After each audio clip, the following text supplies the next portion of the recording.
बच्चों,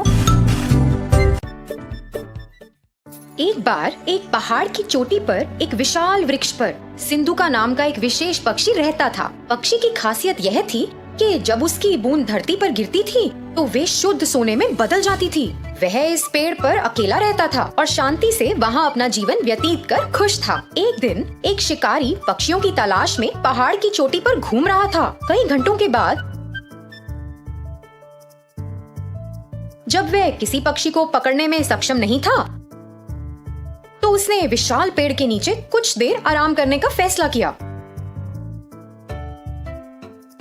जिस पर सिंधु का रहता था।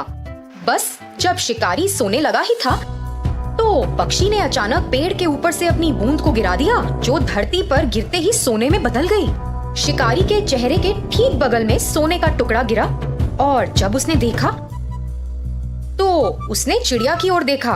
फिर से एक और टुकड़ा गिर गया और इस बार शिकारी ने जमीन पर इसे सोने में बदलते देखा। इस सब ने शिकारी को बहुत हैरान कर दिया था। शिकारी सोचने लगा, मैं कई वर्षों से पक्षियों को पकड़ रहा हूँ, लेकिन कभी भी ऐसा पक्षी नहीं देखा या यहाँ तक कि ऐसे पक्षी के बारे में सुना भी नहीं जिनकी बूंद सोने में बदल जाती है।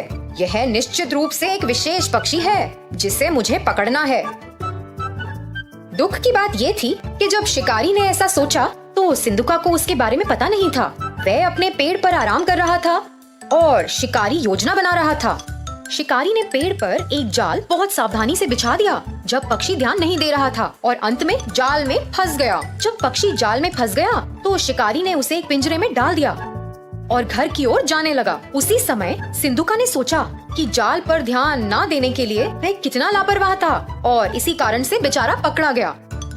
अपने घर जाते वक्त शिकारी ने सोचा, अगर मैं इस पक्षी को रखूंगा तो मैं अमीर बन जाऊंगा और सभी को संदेह होगा कि कुछ तो गड़बड़ है। किसी दिन किसी को पक्षी की सच्चाई पता चलेगी और फिर वे राजा को पक्षी के बारे में बताएंगे। फिर मुझे इसे राजा को देना होगा। लेकिन अगर मैं पक्षी को सीधे ही राजा के सामने पेश करता हूँ तो वह मुझे इस पक्षी के बदले कुछ कीमती चीज देंगे। यह मेरे लिए बेहतर काम करेगा। मैं अपना शेष जीवन राजा की दी गई वस्तु के सहारे जी सकता हूँ। योजना के अनुसार वह सीधे राजा के महल में गया और राजा को सारी बात बताई। उसने राजा को पक्षी दिखाया और राजा एक ऐसे विशेष पक्षी को देखकर बहुत खुश हुआ जिसकी बूंद सोने में बदल जाती है।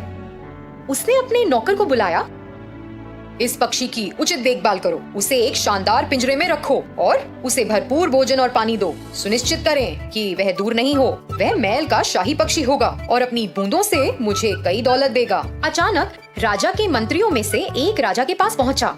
राजा जी, एक पक्षी की बूंदें सोने में कैसे बदल सकती हैं? ये तो असंभव है। आप इस राह चलते शिकारी पर कैसे भरोसा कर सकते हैं जिसे कोई ज्ञान नहीं है? मैं आपसे अनुरोध करता हूँ कि आप पिंजरे को खोलें और पक्षी को दूर जाने दें और इस शिकारी को ऐसी झूठी जानकारी देने के लिए दंडित करें। राजा ने अपने विश्वसनीय और बुद्धिमान मंत्री के शब्दों पर विचार किया और यह सच था।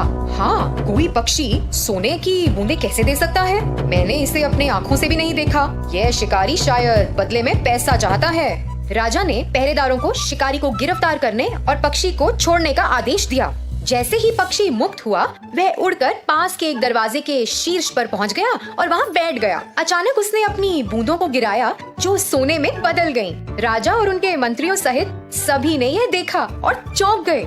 राजा को पता था कि उसने एक गलती की है और तुरंत अपने पहरेदारों को पक्षी को पकड़ने का आदेश दिया, मगर बहुत देर हो चुकी थी। सिंधुका आकाश में उड़ गया और उसने खुद को फिर से लापरवाह नहीं होने का वादा किया। उसने दूसरे पहाड़ पर एक नए स्थान के लिए उड़ान भरी जहां कोई भी उसे फिर से पकड़ ना पाए। तो बच्चों, इस कहानी से हमें क्या शिक्षा मिलती है कि चाहे कुछ कितना भी असंभव लगे, हमें उसकी पूरी तरह जांच करनी चाहिए। धन्यवाद। सोने का ढेर। एक बार था एक किसान वीर नाम का। वह दूसरों की